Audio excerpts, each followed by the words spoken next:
আল্লাহর ডাক দিয়ে কেউ ঘুষ খায় না, আল্লাহর ডাক দিয়ে কেউ মিথ্যা কথা বলে না। এ হলো এই দুনিয়ার জমিনে আল্লাহর কোরআনের মুজিজা। যেগুলো এই আকাম কুকাম করে সব বিল্ডিং এর আড়াল, কথা কান না কান। যারা আল্লাহরে ডাকে তারা করে না, কেন করে না? কই শরম তো আল্লাহ বানিয়েছে।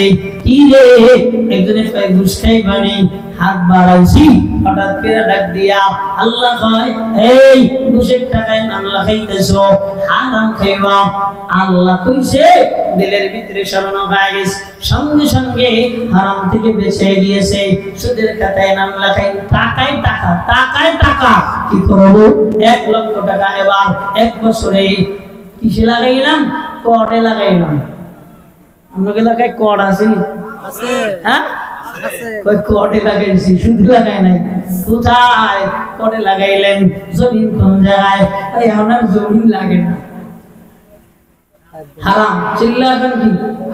আল্লাহ বলেন ইয়ামহাকুল্লাহু রিবা ওয়া ইউরবিস সাদাকাত। দুনিয়ার জমিনে যারা সুদের খাতায় নাম লেখাইবে আল্লাহ কয় এগুলো আমি ধ্বংস করে দিব। নাউজুবিল্লাহ। এটা আমরা বুঝি না, খালি এই টাকার উপরে টাকা। দেখবেন যেগুলো সুদের খাতায় নাম লেখায় এগুলো বুড়া বয়সে একবারে বলদ হয়ে যায়। কথা কান কি হয়ে যায়? বলদ, বলদ জেনে যায়, বোম দিয়ে বসে থাকে। আল্লাহ এমন গুনাহ থেকে আমাদের হেফাজত করেন। চিল্লা এখন আমিন। বাবা জিয়ান বান্দারা আল্লাহ এবার দেখে বলেন ওয়াল্লাযীনা ইযা ফাআলু ফাহিশা আও যালামু আনফুসাহুম যাকারুল্লাহ ফাস্তাগফিরু লিযুনুবিহিম ওয়া মান ইয়াগফিরু যুনুবা ইল্লাল্লাহ।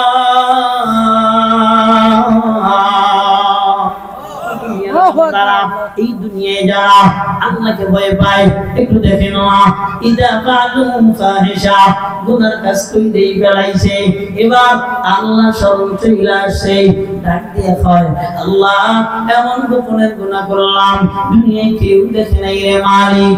ও মালিক তুমি যদি গুনাহটা কিয়ামতের ময়দানে দেখা দেও, আমার বিবি দেখবে আমি এমন জিনার গুনাহ করেছি, আমার ছেলে দেখবে, আমার মেয়ে দেখবে, আমার পাড়াপড়শিবাসী দেখবে। ও মালিক এবার বান্দা যখন আল্লাহকে স্মরণ কইরা তওবা করে আল্লাহ ডাক দিয়া কয় আমি আল্লাহ তার জিন্দেগীর সব গুনাহগুলো মাফ করে দেই। বলবেন না সুবহানাল্লাহ। এইজন্য খাঁটি মুমিন তো এই বান্দা আল্লাহর শরণ শুনছে, দিলের ভিতরে ভয় শুরু হয়ে গেছে। দেখবে কিছু কিছু ময়দান, মাহফিলের ময়দান, অনেক বান্দারা গলা কাটা মুরগির মতো ছটফট ছটফট করে, আবার অনেক বান্দা হাসি ঠাট্টা করে। আল্লাহ ডাক দিয়ে কয় বুঝবি না এটা খাঁটি মুমিন, এটা মুনাফিক না।